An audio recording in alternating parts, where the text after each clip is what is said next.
ओम अतुलित बलधामं हेमशैलापदेहं धनुजवन कृशानं ज्ञानिनाम् अग्रगण्यं सकलगुणनिधानं वानराणां धीशं रघुपति प्रिय भक्तं वातजातं नमामि।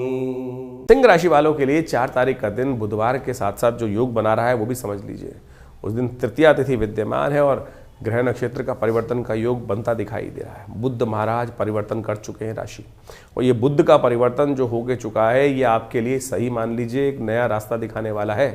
ये बुध का ये परिवर्तन विशेष तौर पर जो आपकी राशि में दिखाई दे रहा है, एक नई हिम्मत। बुध के बिल्कुल सम्मुख आगे चंद्रमा आपकी राशि में विराजमान है और ये आपके लिए कई मामलों में आपकी शक्ति का वर्धन करने के योग बनाते दिखाई दे रहे हैं, विचारों का वर्धन करते दिखाई दे रहे हैं। केतु के साथ चंद्रमा विराजमान होकर लग्न राशि में जो विराजमान है ये आपके लिए अच्छा योग बनाता दिखाई दे रहा है। लेकिन ध्यान रखना, राहु भी साथ सामने बिल्कुल सम्मुख होकर बैठे हुए हैं। परिवर्तन करना चाहते हो लेकिन कई बार क्या है साथ साथ नेगेटिव थॉट्स विचारों में लगातार चलते रहते हैं और फिर वही आपको राहु महाराज जो है बिठा देते हैं, बैठ कहाँ जा रहा है।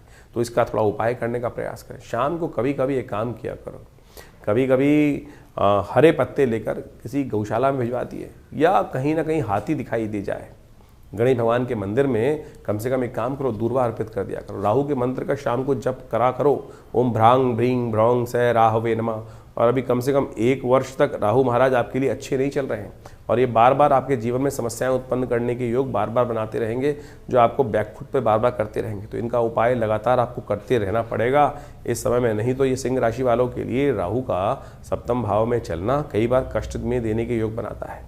तो ऐसे में एक बात और ध्यान रखें, हर्षल भी इस दिन परिवर्तन की तरफ जा रहा है।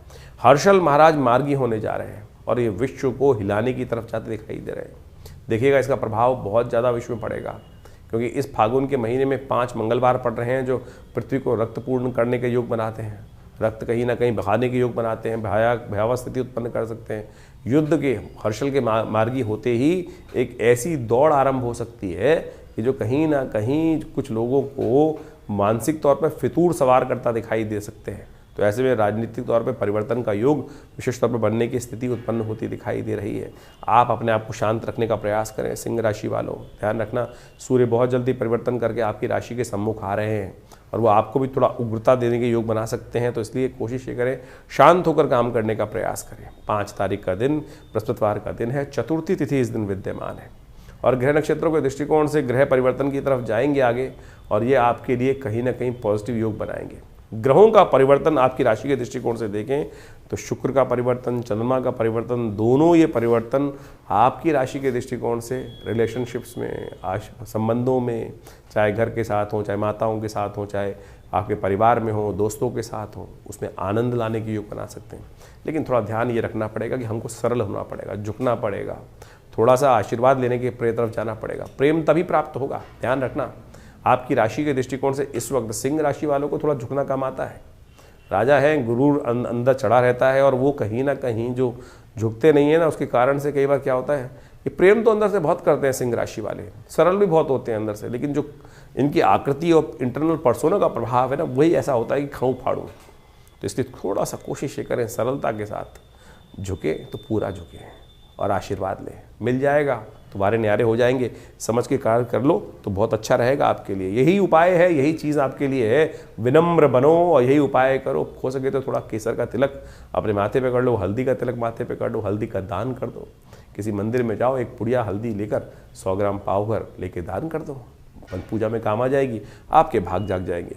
सिंह राशि वालों के लिए 6 तारीख का दिन ग्रह नक्षत्रों के दृष्टिकोण से दिखा रहा है एक विशेष परिवर्तन।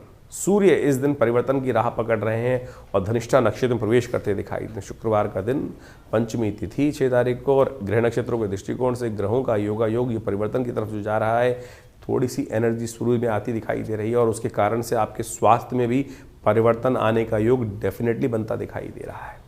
ये बहुत बढ़िया योग बन रहा है आपके लिए। तो सूर्य जब ताकत प्राप्त करेंगे तो कहीं ना कहीं शारीरिक दौर्बल्य को भी दूर होने के योग आपकी राशि में प्राप्त होने की स्थिति बनती दिखाई दे रही, क्योंकि सूर्य जब परिवर्तन की राह पकड़ चुके हैं, बहुत जल्दी राशि परिवर्तन करने की तरफ अग्रसित होते दिखाई दे रहे हैं और ये परिवर्तन सही रूप से आपके लिए बहुत अच्छे योग बनाएगा। ऐसे में आपको विशेष तौर पर ऐसे में काम करना चाहिए। हो सके तो खीर बनाकर भोग लगाकर भगवान के मंदिर में जाएं और उसका प्रसाद ग्रहण करने का प्रयास करें। भगवान की कृपा से आपके शुक्रवार का दिवस है, थोड़ी गौ पूजा भी कर ली तो बहुत अच्छा रहेगा। 7 तारीख का दिन शनिवार का दिन है, षष्ठी तिथि विद्यमान है और आपकी राशि में ग्रह योग जो परिवर्तन की राह पकड़ रहे हैं वो कहीं ना कहीं आपके लिए कीर्ति का योग, समृद्धि का योग बनकर तैयार हो रहा है आपकी राशि में। और ये जान लें समृद्धि आने वाली कहाँ से है? समृद्धि आने वाली है मित्रता से, समृद्धि आने वाली है संबंधों से। समृद्धि आने के योग आपकी राशि में जो बन रहे हैं वो कहीं ना कहीं आपके अपने संबंधों से, दोस्ती से, मित्रता से, कोई ना कोई रिलेशनशिप काम आने वाली है, ऐसा योग बनता दिखाई दे रहा है। तो टटोलने का प्रयास करें, उस दिशा में चलने का प्रयास करें। कहीं ना कहीं कोई छुपा हुआ हीरा बैठा होगा जो आप उसका उपयोग नहीं कर पा रहे हैं, और उसके लिए थोड़ा सा प्यार से बात कर चीज़ों के साथ संबंध देकर शांत भाव से बैठकर चीज़ों को देखने का प्रयास कीजिए। शनि को ज़रूर मनाइएगा। आपकी राशि में इस वक्त शनि की जो ढैया चल रही है, शनिवार का अवसर है, शनि को कहीं भी मौका मिल जाए मनाने का तो उसे दूर मत भागिए। हो सके तो आपकी राशि के दृष्टिकोण से हमें दिखाई देता है एक उपाय, छोटा सा उपाय, शनि स्तोत्र का पाठ करें। नमः कृष्णाय नीलाय शितिकंठ निभाय च नमः कालाग्नि रूपाय कृतांताय च वै नमः। ये दशरथ के शनि स्तोत्र की पहली लाइन है। इसको नित्यप्रति पूरे स्तोत्र को हम कई बार बता चुके हैं, इसका पाठ कर लीजिए। और एक बार यदि व्यक्ति कोई पाठ कर ले एक दिन में तो कैसी ढैया, कैसा 7.5 कुछ भी परेशान नहीं करेगी। आपकी 7.5 तो नहीं, ढैया जरूर चल रही है और ये 2 साल चलनी है अभी, तो इसको उपाय करते चलें, किस्मत को जगाते चलें। शनि को मनाओगे तो सदा सुख पाओगे। आपकी राशि के दृष्टिकोण से इस बात का समझ लें बात, क्योंकि आपकी राशि के दृष्टिकोण से शनि इस वक्त कई मामलों में, चाहे बुद्धि हो, चाहे आपका अपना व्यवसाय हो, चाहे आपके लिए कहीं ना कहीं सफलता हो, सम्मान हो, सब पर कहीं ना कहीं बनी बनाई चीज़, सब कुछ अच्छा करते हुए भी कहीं ना कहीं कोई काला टीका आपको लगा के चला ही जाता है, ऐसा योग बनता दिखाई दे रहा है। तो इसलिए कुछ और दोष नहीं, शनि का ही दोष है। शनि को ठीक कर लोगे तो सब ठीक होगा। 8 तारीख का दिन रविवार का अवसर है, सप्तमी तिथि विद्यमान है और इस दिन बुद्ध महाराज भी राशि परिवर्तन करने के बाद अब उदय होने का योग बना रहे हैं। और ये उदय हुआ बुद्ध आपकी राशि के दृष्टिकोण से देखा जाए तो ओवरऑल बहुत बढ़िया है। ये रिलेशनशिप्स में एक नई जान लाने के योग बनाता दिखाई दे रहा है और साथ साथ प्यार, संबंध, प्रेम ये भी कहीं ना कहीं प्राप्त करता दिखाई दे रहा है। सुख भी प्राप्त करने के योग ये शुक्र बुद्ध की युति कहीं ना कहीं बना सकती है, लेकिन साथ साथ किंतु परंतु साथ चलता ही रहता है। ये बैठे हुए जहाँ पर है ना, वहाँ राहु अपना कहीं ना कहीं पंगा लिए हुए बैठा हुआ है। तो आप एक काम करो, राहु के निमित्त तो कुछ ना कुछ उपाय करते चलो। कभी कभी किसी गरीब व्यक्ति को कंबल का दान कर दिया करो। कंबल गर्म कपड़ा होता है, सर्दी वैसे चल रही है, तुम्हें कंबल का दान करना कहीं ना कहीं पुण्य देगा ही देगा। और कभी सर्दी में समय, रात्रि में जाकर, शाम के समय जाकर किसी वीराने में कोई बैठा हो, गरीब बैठा दिखाई दे जाए, कंबल का एक कपड़ा, कंबल दान कर दीजिए। देखिए गर्म कपड़ा दान करने से राहु के जो नेगेटिव प्रभाव है वो बहुत बढ़िया तरीके से ठीक हो सकते हैं। तो कहीं ना कहीं वो व्यक्ति ओढ़ेगा, आपको दुआ भी देगा। जब दुआ देगा, प्रार्थना करेगा, आपके बारे में अच्छा सोचेगा, तो कहीं ना कहीं वो जो मन से आह निकलती है वो दुख देती है। तो मन से निकली हुई कहीं ना कहीं दुआ आपके किस्मत को भी जगाने का योग बना सकती है। तो इसलिए छोटा सा कर्म अवश्य करने का प्रयास करें तो अच्छा रहेगा। 9 तारीख का दिन सोमवार का अवसर है और इस दिन अष्टमी तिथि विद्यमान है। ग्रह नक्षत्रों के दृष्टिकोण से ग्रहों ने जो चली है चाल आपकी राशि के दृष्टिकोण से, वो आपको विजय देने की योग बना रही है। ये कहीं ना कहीं धन देने के योग भी आपकी राशि में खुलती दिखाई दे रही है। तो धन योग इस समय बहुत बढ़िया तरह से आपकी राशि में बना ही हुआ है। तो कोशिश ये करें, इसका लाभ ले ही लीजिए ना। भाग्य से सपोर्ट मिलने को तैयार बैठी है, तो क्यों आप अपने घर में बंद दरवाजे करके बैठे हुए। कई बार क्या होता है, किस्मत साथ देते हुए भी तो क्या होता है, हम उसको सदुपयोग कर नहीं पाते हैं। ऐसे में हमें आवश्यकता होती है कृपा की। भगवान राम के साथ भी एक बार घटना घटी थी। जानकी व्रत भगवान राम ने स्वयं किया था। गुरु वशिष्ठ के द्वारा कहने पर कहा जाता है इस व्रत को भगवान राम ने किया और अनेक प्रकार की समस्याओं को दूर करने का योग उनके जीवन में भी बना। तो आप समझ लीजिए कितना महात्म शास्त्र में बताया गया है इन समस्त व्रतों का। तो अष्टमी, फागुन मास की अष्टमी के दिन ये व्रत शास्त्र में कहा जाता है। इस दिन कालाष्टमी भी है, तो भगवान की प्रार्थना करने से लाभ मिलेगा। वृषभ राशि वालों के लिए 10 तारीख का दिन, मंगलवार का दिन क्या कुछ करता दिखाई दे रहा है जान लीजिए। अष्टमी दिन दिल्ली के पंचांग के अनुसार से देखें तो थोड़ी देर के लिए, करीब करीब 2 घड़ी के लिए ही विद्यमान रहने वाली, फिर नवमी का आगमन हो जाएगा। और साथ साथ चंद्रमा इस दिन आपकी राशि के दृष्टिकोण से देखा जाए तो नीच के होने के योग बना रहे हैं, और जहां बना रहे हैं वो कहीं ना कहीं थोड़ा सा मनोमस्तिष्क में विचार परेशान करने वाले उत्पन्न होते दिखाई दे रहे हैं। ध्यान रखना पड़ेगा। देखिए, पहले मन बीमार होता है, फिर शरीर बीमार होता है। कई बार शरीर बीमार होते हुए भी मन अगर शक्ति में हो तो कहा जाता है कि कोई ना कोई बेड़ा पार हो जाता है, समस्या पता नहीं चलती। लेकिन यहाँ मन कहीं ना कहीं अंदर से कुछ न कुछ परेशान करने के योग बनाता दिखाई दे रहा है। विचारों को दृढ़ रखना पड़ेगा। चंद्रमा आपकी राशि के दृष्टिकोण से बहुत अच्छा फेवरेबल योग नहीं बना रहा है, तो ऐसे में कुछ न कुछ थोड़ा अपने आप को मोटिवेट करने का प्रयास आपको करना चाहिए। मंगलवार का अवसर है और मंगल भी सबसे बड़ी समस्या इस वक्त लगातार परेशान करते दिखाई दे रहे हैं। जो कहा जाता है ना कि हिम्मत थोड़ी सी टूटती दिखाई दे रही है, और ऐसे में दिन को थोड़ा पॉजिटिव करने के लिए सुबह सुबह हनुमान जी की कृपा लेने का प्रयास कीजिए। आपकी राशि के दृष्टिकोण से आपके भाग्य के मालिक मंगल हैं और वो कमज़ोर स्थिति में चल रहे हैं, तो कहीं ना कहीं क्या होता है कि कुछ समस्याएं उत्पन्न करने के योग दे देते हैं। और ऐसे में भाग्य और सुख के स्वामी मंगल जो है वो कमज़ोर स्थिति में होने के कारण से हनुमान जी का सुंदर स्तवन कर देंगे तो अच्छा रहेगा। इस स्थिति को ठीक करने के लिए सुंदरकांड का पाठ कीजिए। घर में कर लें तो बहुत अच्छा है, नहीं कर पा रहे हैं तो आश्रम पे करवा लीजिए, कर लीजिए, साथ में बैठ जाइए हमारे, हम तो करेंगे ही। शाम के समय सुंदरकांड का पाठ रहेगा, हनुमान जी का यज्ञ रहेगा, और साथ साथ बहुत सारे ग्रहों को शांत करने के लिए यज्ञ भी रखा गया है, तो आप उसमें सम्मिलित हो सकते हैं। तो ध्यान रखिएगा, ये मंगल जो है इन दिनों अस्त चल रहे हैं, और ये मंगल का अस्त चलना विशेष तौर पर मान के चलें अभी करीब करीब 2 महीने ऐसी अवस्था में मंगल रहने वाले हैं, और मंगल को शक्ति चाहिए। सूर्य के सन्निकट बिल्कुल चलते हुए मंगल इस वक्त उच्च के होने के बावजूद भी वर्ष में 2 वर्षों में एक बार ही योग बनता है मंगल के उच्च होने का, और मंगल उच्च में आकर भी इस वक्त अस्त अवस्था में होने के कारण से जो है अमंगल को दूर नहीं कर पा रहे हैं। हनुमान जी की कृपा चाहिए, थोड़ी शक्ति चाहिए। आप अपनी शक्ति भूले बैठे हो इस वक्त। आपकी राशि में जिस प्रकार का योग बन रहा है उसको कैसे ठीक किया जाए, देखिए बड़ा सीधा साधा रास्ता है। हनुमान जी की प्रार्थना करें ना। तुलसी बाबा ने इतना सुंदर स्तोत्र आपके समक्ष उपस्थित कर दिया है जिसको कहा जाता है सुंदरकांड, उसका पाठ करें। समय कम लगता है तो हनुमान चालीसा का पाठ कर लीजिए। देखिएगा ये हर मंगल के मंगल यदि सुंदरकांड का आप पाठ करें या करवाएं अपने नाम से, तो हनुमान जी की कृपा से बहुत सारे कष्ट जो है वो कैसे आपके दूर हो जाते हैं। ये हमने देखा है बहुत सारे लोग, और हमारे पास ऐसे लोग हैं, बहुत सारे लोग हैं जो हर मंगलवार को कहते हैं कि हमारे नाम से तो अवश्य कुछ ना कुछ भगवान का भजन हो जाए तो समस्त रूप से कष्ट दूर होने के योग बनाएंगे। तो उसी श्रृंखला में आज शाम मंगलवार की शाम को विवेकानंद योगाश्रम में सुंदर रूप से सुंदरकांड का पाठ रहेगा, हनुमान जी का यज्ञ रहेगा, सुंदर सवामणि का भोग रहेगा। तो आप सब सादर आमंत्रित हैं, स्वयं भी आ सकते हैं, और बहुत दूर बैठे हैं तो हमारे साथ लाइव हमारे चैनल पर जुड़कर समस्त कार्यक्रम के साथ जुड़ सकते हैं। अपने नाम से उस यज्ञ में आहुतियाँ देना चाहें तो उसके लिए व्यवस्था है, और संपर्क सूत्र आपके समक्ष हैं, उनसे जुड़ सकते हैं हमारे साथ। ग्रहों का योगायोग आपने अभी समझा कि दिन पर दिन आपके ग्रहों के अनुसार से योगायोग क्या कुछ परिवर्तन आपके जीवन में कर रहे हैं। शुक्र बदल के योग बना रहे हैं, बुध राशि परिवर्तन का योग बना रहे हैं, उदय होने जा रहे हैं दोनों ग्रह। दोनों ग्रहों का उदय होने का जो प्रभाव है बहुत ही शुभ है। कई प्रकार के परिवर्तन, नए योग आपकी राशि के दृष्टिकोण से बनते आपने देखे।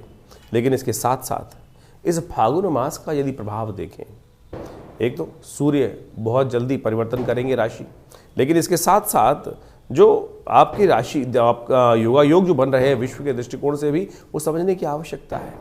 5 मंगलवार का योग पड़ रहा है इस फागुन के महीने में, और साथ साथ 5 सोमवार का योग भी पड़ रहा है। एक वृश्चिकारक है, शुभ योग बनाता है, और एक कहीं ना कहीं रक्त रंजित राजनीति का भी एक योग बनाता है।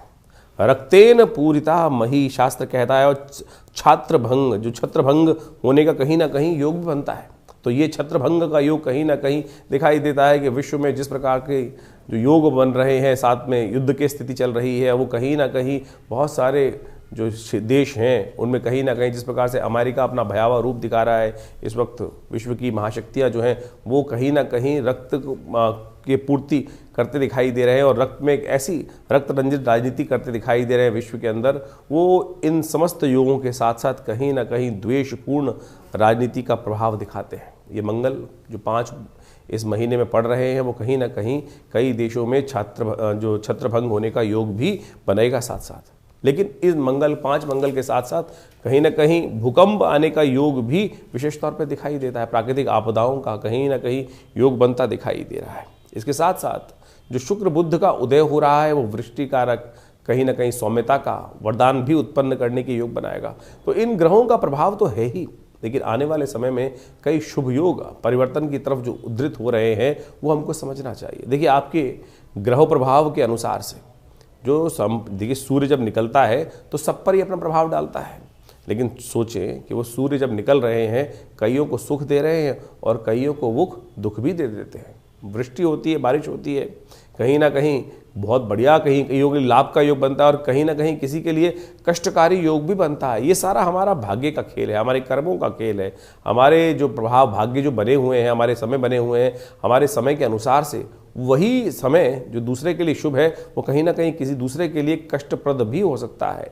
तो इसके लिए कौन सा समय हमारे लिए शुभ बन रहा है वो हमें अच्छे से विवेचना कर जान लेना चाहिए। और ज्योतिष के दृष्टिकोण से इस समय को ज्ञात कर सही दिशा पर चलना, यही सही कर्म का जो निर्णय रूप में हमको चुनाव करना कि कौन सा कर्म हमारे लिए शुभ है, कौन सा रास्ता हमारे लिए शुभ है, यही ज्योतिष विज्ञान का वास्तविक उद्देश्य है। भारतीय संस्कृति के ऋषि मुनियों ने जो विज्ञान को समझकर, ग्रहों की चालों को समझकर आपके समक्ष वो रहस्य उपस्थित किया। अनेक अनेक योगा योग शास्त्र में बताए गए हैं। कब आपके जीवन में शुभ आने का योग बन रहा है, कैसे बन रहा है, वो समय समय पर आपकी जन्मपत्री के अनुसार से, बहुत सारे और विज्ञानों के अनुसार से बहुत सारे लोग बहुत कुछ प्राप्त करना चाहते हैं और सही दिशा यदि मिल जाए, सही समय पर हम काम कर लें तो असंभव को भी संभव बनाने का शुभ मार्ग हमारे जीवन में अद्भुत रूप से प्राप्त हो जाता है। इसलिए इन ज्योतिष विज्ञानों के माध्यम से, जो ग्रहों की गणनाओं के माध्यम से जो कुछ आपको आपकी राशि के अनुसार से बताया गया है वो तो एक केवल बहुत छोटा सा बिंदु मात्र है। ज्योतिष बहुत ही ऐसा सूक्ष्म विषय है। तो आप समझें कि ज्योतिष के अंदर यदि किसी व्यक्ति को जानना हो कि बहुत सारे लोग अनेक प्रकार से अपने जीवन में आजीविका कमाते हैं। शुभ से कमाओगे या अशुभ से कमाओगे, कौन सा रास्ता किसके लिए शुभ है? कई बार क्या होता है कि हम बहुत अच्छे अच्छे कार्य कर रहे होते हैं लेकिन हमको लाभ ही नहीं हो रहा होता है। और लेकिन यदि हमने एक मार्ग पकड़ा तो तो आपकी जन्मपत्री के अनुसार से आपके जीवन में कौन सा मार्ग आपके लिए शुभ है। शास्त्र में कहा गया है यदि आपकी जन्मपत्री में से लग्न का पद निकाला जाए और उस पद से 11वें भाव में यदि शुभ ग्रह बैठा है, लग्न पद का यदि जो योग है उसके 11वें भाव में यदि शुभ ग्रह बैठा है, केवल जन्मपत्री नहीं, जन्मपत्री का लग्न पद निकालना चाहिए पहले, और लग्न पद से 11वें भाव में यदि शुभ ग्रह बैठा है तो आपकी आजीविका शुभ मार्ग से आएगी। आपको गलत मार्ग करने की ज़रूरत ही नहीं है। और किसी का वहाँ अशुभ ग्रह बैठा हुआ है तो समझ लीजिए उसकी आजीविका शुभ मार्ग से आनी ही नहीं है। उसको कहीं ना कहीं कुछ ना कुछ उस ग्रह की प्रवृत्ति के अनुसार से ही कार्य करना पड़ेगा। तो ये सब ऐसे नहीं है कि मतलब एक ही सिद्धांत, हर कोई भी ऐसे सोचे कि मैं भी दुनिया नौकरी कर रही है, नौकरी में कमा रही है तो मेरे लिए वही नौकरी के मार्ग से ही रास्ता बनेगा। बहुत सारे लोग नौकरी के मार्ग में सफल होते हैं, बहुत सारे लोग नौकरी के मार्ग में असफल भी होते हैं, बहुत सारे व्यवसाय के मार्ग में शुभ होते हैं। इस संसार में इतने सारे जो क्षेत्र है, कोई मिट्टी बेच रहा है, कोई हवा बेच रहा है, कोई तेल बेच रहा है, कोई और लकड़ी बेच रहा है, कोई कुछ और कर रहा है, विभिन्न मार्गों में हर कोई उसी तरफ भागना शुरू कर दे तो हर एक के लिए वो मार्ग शुभ नहीं होता। आपके लिए कौन सा मार्ग शुभ है, ये ज्योतिष विज्ञान के अनुसार से बाल्यकाल में ही माँ बाप माता पिता बहुत प्राचीन काल में समझ लेते थे। जैसे आप सोचो बड़ी बड़ी कथाएँ विद्यमान हैं कि किस प्रकार से और कैसे आपके जीवन में विजय के योग बनने हैं, वो सब ऋषि महर्षियों ने पहले ही बहुत सारे लोगों को बताया और उस मार्ग पर चलकर समस्याओं का निदान भी हुआ और साथ में जीवन का लक्ष्य बहुत आसानी से प्राप्त हो गया। नहीं तो भटकते रहो इधर उधर ऐसे वैसे और फिर जीवन में कहाँ रास्ता बनना था और कहाँ हम पहुँच गए। बाद में पता चलता है कि उस मार्ग से चल लेते तो ठीक बहुत जल्दी पहुँच जाते। तो इस विज्ञान को सही रूप से समझकर आप अपने जीवन में लाभ के रास्ते और संशय को हटाने का प्रयास करें। बहुत सारे विचित्र कुतर्की लोग होते हैं जो समय समय पर कुछ ना कुछ व्यंग्यात्मक तौर पे कुछ ना कुछ भाव उपस्थित करते रहते हैं। इन व्यंग्य के चक्कर में ना फंसें।